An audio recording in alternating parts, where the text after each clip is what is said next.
Magandang umaga po sa inyong lahat. Narito na ang lagay na ating panahon ngayong midweek, araw ng Miyerkules, September 27, 2023.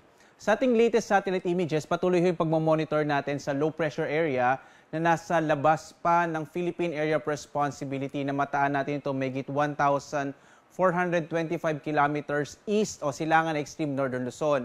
Base sa pinakahuling datos natin, maaari nga itong LPA na to ay pumasok sa loob ng Philippine Air Responsibility sa araw na ito. Bagamat sa ngayon medyo maliit pa rin yung tsansa na ito ay maging bagyo at yung trap o ito extension ng low pressure area ang siyang magdadala ng maulap na kalangitan na may mga pag-ulan sa malaking bahagi ng Mindanao, gayon din sa Central and Eastern Visayas. Bagamat hindi na ganun kalakas, nakakapekto pa rin yung southwest monsoon o habagat, partikular na sa may bahagi ng Palawan at ng Occidental Mindoro. Kaya asahan din sa mga kababayan natin sa bahagi ng Palawan at Occidental Mindoro ang maulap na kalangitan na may mga pag-ulan. Samantala, sa Kamaynilaan at sa nalabing bahagi ng Luzon at kasama rin yung Western Visayas, inaasahan naman natin ang posibilidad naman ng generally fair weather pero posible pa rin yung mga pag-ulan, mga isolated rain showers and thunderstorms kadalasan sa hapon hanggang sa gabi. Minsan pwede magkaroon ng mga malalakas na mga pag-ulan bagamat hindi naman ito magtatagal. Dulot ito ng mga localized thunderstorms. Maliban nga sa low pressure area na to, wala na tayo iba pang minomonitor na iba pang weather system na nakakaapekto sa ating bansa sa kasalukuyan. At narito na ang lagay ng panahon dito sa Luzon. Makikita natin na itong bahagi nga ng Palawan at Occidental Mindoro, dulot pa rin ng southwest monsoon o habagat ay magdadala pa rin ng maulap na kalangitan na may mga pag-ulan. Samantala, sa nalabing bahagi ng Luzon, inaasahan naman natin ang posibilidad ng mga pag-ulan sa hapon naman hanggang sa gabi. Minsan tumatagal ito na 1 hanggang 2 oras. Sa mga thunderstorm advisory na inilalabas ng Pag-asa, dito natin malalaman kung anong mga specific na lugar ang magkakaroon ng mga pag-ulan ngayong araw na ito at gaano katagal.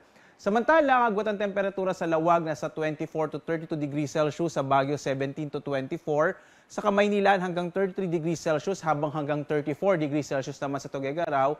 Sa Tagaytay nasa 22 to 31 degrees Celsius, sa Legazpi 24 to 32 degrees Celsius, sa Calayan Islands naman 25 to 31, habang sa Puerto Princesa 24 to 32 degrees Celsius. Dumako po tayo dito sa Visayas at Mindanao. Makikita natin itong bahagi ng Central and Eastern Visayas ay magkakaroon ng maulap na kalangitan na may mga pag-ulan ngayong araw dulot ng trough o ito yung tinatawag na extension nitong low pressure area. Habang sa Western Visayas, inaasahan naman natin yung mga isolated o pulupulong pag-ulan sa hapon hanggang sa gabi. Yung agwat nga ng temperatura sa Iloilo nasa 24 to 32 degrees Celsius. Sa Cebu naman, 26 to 32 degrees Celsius, habang sa Tacloban nasa 24 to 32 degrees Celsius. Malaking bahagi naman ng Mindanao ang inaasahan natin na magkakaroon ng maulap na kalangitan na may mga kalat-kalat na pag-ulan na may kasamang pagkilat pagkulog, dulot din ng trough o yung extension ng low pressure area.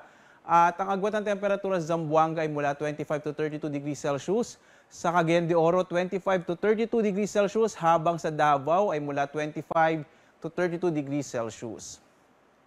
Samantala, wala tayong nakataas na gale warning sa anumang bahagi or baybayin ng ating bansa. Ibig sabihin sa mga kababayan natin na may mga sasakyang pandagat at maliliit na mga bangka ay ligtas pumalaot. Pero mag-ingat pa rin kapag meron tayong mga biglaang mga thunderstorms na maaaring biglang magbugso ng hangin.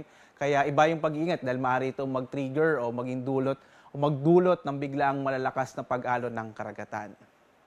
Tingnan naman natin yung magiging lagay ng panahon sa mga susunod na araw. Dito sa may bahagi ng Kamaynilan at Baguio, inaasahan natin mga isolated rain showers and thunderstorms ang mararanasan. Sa Legazpi, sa bahagi ng Bicol, inaasahan natin na posibleng makaapekto din yung trough o extension ng low pressure area, kaya medyo maulap hanggang araw ng Biyernes. Habang sa Cebu at Davao bukas, inaasahan natin na magiging maulap din yung kalangitan, pero pagdating ng Biyernes at Sabado ay mga pulupulong pag-ulan. Pagkilat pagkulog naman yung mararanasan. Yung agwat ng temperatura sa Kamaynilaan, 24 to 33 degrees Celsius. Sa Baguio ay 16 to 25. Sa Legazpi ay mula 24 to 32 degrees Celsius. Sa Metro Cebu naman, 24 to 33. Habang sa Metro Davao ay mula 24 to 33 degrees Celsius. Yung araw naman natin ay sisikat mamayang 5:45 na umaga at lulubog, ganap na 5:49 ng gabi. At para nga sa mga thunderstorm advisories at iba pa nating updates at iba pang mga impormasyon sa lagay ng ating panahon, ng ating klima, ay maaari po tayong pumunta sa ating iba't ibang mga social media platforms at dito sa ating website pag-asa.usc.gov.ph.